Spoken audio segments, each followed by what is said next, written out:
It was a chilly winter morning when I got an urgent call from my cousin, a U.S.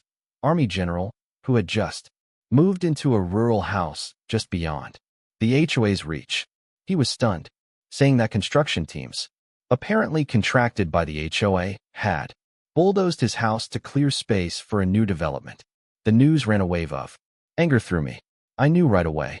Kathy, HOA president, was responsible for this senseless and illegal move. I ran to his property, taking in the destruction. The foundation had been bulldozed, personal items smashed, and decades of memories destroyed to rubble. Kathy's hubris had violated every legal and ethical boundary. I could see clear tracks leading from the construction machine right to the boundary markers I had already verified. There was no question the HOA had moved on land they did not own. I phoned the county authorities and made an emergency report. I documented it all. Photographs of the destroyed home, the bulldozer tracks, and the construction notices, or rather the lack thereof. I also confirmed the deed and property surveys to establish indisputable proof that my cousin owned every inch of the land. Kathy, of course, arrived soon after, clipboard in hand, insisting that she had authority to develop the neighborhood and that my cousin's home was somehow in violation of HOA rules. I stepped forward, my voice calm, but carrying unmistakable authority. Kathy, this house belongs to my cousin. You have no right here. Your actions amount to trespassing, property destruction, and interference by intention. Stop at once. Her normal, smug self-assurance stumbled, but she attempted to rationalize the destruction. Anyway, it's for the benefit of the community. These buildings are beyond compliance. I shook my head. The community cannot cause someone's destruction. Compliance cannot be enforced by illegal demolition. You have committed a grave offense, and the repercussions will be serious. At that time, my cousin, a retired U.S. Army general, appeared out of the remaining building. His own presence altered the nature of the altercation. Kathy's glare faltered as he walked calmly over, surveying the damage. Kathy, he said calmly, you've trespassed, caused private property damage, and put yourself at risk for civil and criminal liability. Depart now or I will summon federal officials. Kathy's smoke screen broke down.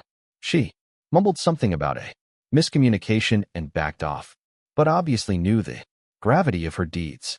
I wasted no time in hiring a restoration team and a legal team to get my cousin properly compensated. We brought civil suits against the HOA for vandalism of property, trespassing, and damages, listing every occurrence of illegal behavior. The county stepped in, halting construction and levying fines on the HOA. Kathy was personally named because of her direct orders and participation. In a matter of weeks, the HOA was hit with media outrage and escalating legal expenses. The tale of the general's bulldozed residence turned into a cautionary story. Even the most authoritative HOA can't supersede property rights, and overreaching behavior has drastic results. My cousin's residence was rebuilt with careful precision, even stronger and more secure than initially. The HOA's bid to exercise control over properties they didn't own was effectively brought to a halt, and Kathy's public image in the neighborhood was ruined. The neighbors who had once feared her started standing up for their own rights, motivated by our legal successes. Through this experience, the lesson was clear. There can be no authority without law, and the legal overreach can be met with immediate, firm action, particularly when the property owner is ready and legally informed. Kathy's arrogance had been countered by strategy and force, restoring my cousin's rights, property, and peace in full measure. The rebuilt house was a symbol not just of resilience, but of the strength of standing up to unlawful interference.